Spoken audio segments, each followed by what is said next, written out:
Face மறைங்க camera.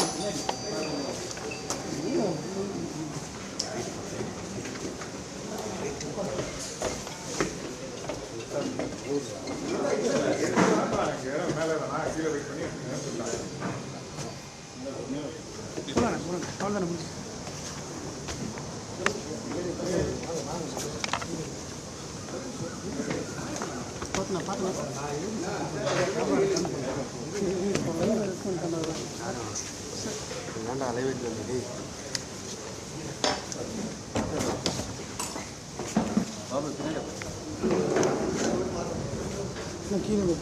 Joy கிறிஸ்டெல்லா Madhampatti ரங்கராஜோட வழக்கு இன்னைக்கு சென்னை மகளிர் ஆணையத்தில் விசாரணைக்கு வந்திருக்கு.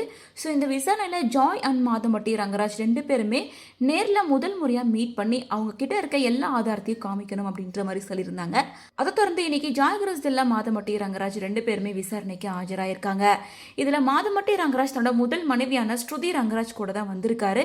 மேலும் 2 பேருமே கை கோர்த்து கையை பிடிச்சு ரொம்ப அந்யோன்யமாக இருக்க மாதிரி காமிச்சிருக்காரு. ஸோ இதன் மூலமாக மாதம்பட்டி அண்ட் ஸ்ருதி 2 பேரும் ஒன்றா தான் இருக்காங்க, எங்களுக்கெல்லாம் எந்த பிரச்சனையும் கிடையாது, ஜாய் கிறிஸ்டெல்லா தான் இடையில பிரச்சனை கொடுக்குறாங்க அப்படின்றத காமிச்சிக்கிற மாதிரி இருக்கு. அது மட்டும் இல்லாமல் மகளிர் ஆணையத்தில் போய் விசாரணை நடக்கும்போது ஜாய் வந்து ப்ரெக்னெண்ட்டாக இருக்காங்க அப்படின்றனால ஸ்டெப்ஸில் ஏறி நடக்க முடியாமல் கஷ்டப்பட்டு நடந்து வர மாதிரியும் இந்த ஃபுட்டேஜ் எல்லாமே இப்போ சோசியல் மீடியாவில் வைரல் ஆகிட்டு இருக்கு. ஸோ இன்னொரு பக்கம் வந்து மாதம்பட்டிக்கு ஆதரவாக தான் ஸ்ருதி வந்து ஆஜராயிருக்காங்க.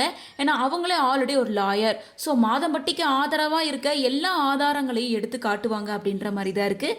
அதே போல் ஜாய் கிறிஸ்டெல்லா ஏகப்பட்ட ஆதாரத்தை ஆல்ரெடி சோசியல் மீடியாவில் ரிலீஸ் பண்ணிகிட்டே தான் இருக்காங்க. அதை தொடர்ந்து நிறைய ஆதாரங்கள் இன்னும் அவங்க கிட்ட இருக்குது, அதை கோர்ட்டில் சப்மிட் பண்ணியிருக்கிறதாகவும் சொல்லியிருக்காங்க. ஸோ இந்த விசாரணையில் மாதம்பட்டி ரங்கராஜ் அண்ட் ஜாய் கிறிஸ்டெல்லா யார் பக்கம் நியாயம் இருக்குது அப்படின்றத விசாரணை முடிஞ்சக்கப்புறம் தான் தெரியும். மேலும் நேற்று மாதம்பட்டி ரங்கராஜ் முதல் முறையாக ஒரு போஸ்டர் ஷேர் பண்ணியிருந்தாரு. அதில் இந்த பிரச்சனையை குறித்து நான் பொதுவெளியில் பேச விருப்பப்படலை, இது என்னோட தனிப்பட்ட பிரச்சனை தான், சட்டத்தின்படி மட்டும்தான் இந்த பிரச்சனையை நான் எதிர்கொள்வேன், ஜாய் கிறிஸ்டெல்லா எதிர்பார்க்குற மாதிரி நீதிமன்றத்துக்கு வெளியில் தீர்வு காண ஒத்துக்கொள்ள மாட்டேன் அப்படின்னு சொல்லியிருந்தாங்க. பட் ஜாய் கிறிஸ்டெல்லா இது வந்து சோஷியல் மீடியாவில் எடுத்துகிட்டு வந்துட்டு அவர் பதில் சொல்லணும் அப்படின்ற மாதிரி தான் எதிர்பார்த்துட்டு இருக்காங்க. மேலும் ஜாய் கிறிஸ்டெல்லாவோட இந்த போராட்டத்தை பார்த்தா சில பேர் வந்து அவர்கிட்ட பணம் பறிக்கிறதுக்காக தான் இதெல்லாம் பண்ணுறாங்க அப்படின்னு சொல்லிட்டு இருக்காங்க. ஸோ ஜாய் கிறிஸ்டெல்லா அதெல்லாம் சுத்தமான போய், அவர்கிட்ட ஒரு பணம் கிடையாது, அவர் கடன்காரராக தான் இருக்காரு அப்படின்ற மாதிரி சொல்லிட்டு இருக்காங்க. ஸோ இந்த வழக்கு ஜாய் கிறிஸ்டெல்லா மாதம்பட்டி ரங்கராஜ் ஸ்ருதி ரங்கராஜ் அப்படின்னு 3 பேரையும் வச்சு ஒரே இடத்துல விசாரணை நடத்த போறாங்க. இந்த விசாரணையோட முடிவு என்னவா இருக்கும், யார் பக்கம் நியாயம் இருக்கு, யார் காட்டுற ஆதாரங்கள் சரியா இருக்கு அப்படின்ற எல்லாத்தையுமே வெயிட் பண்ணி தான் தெரிஞ்சுக்கணும்.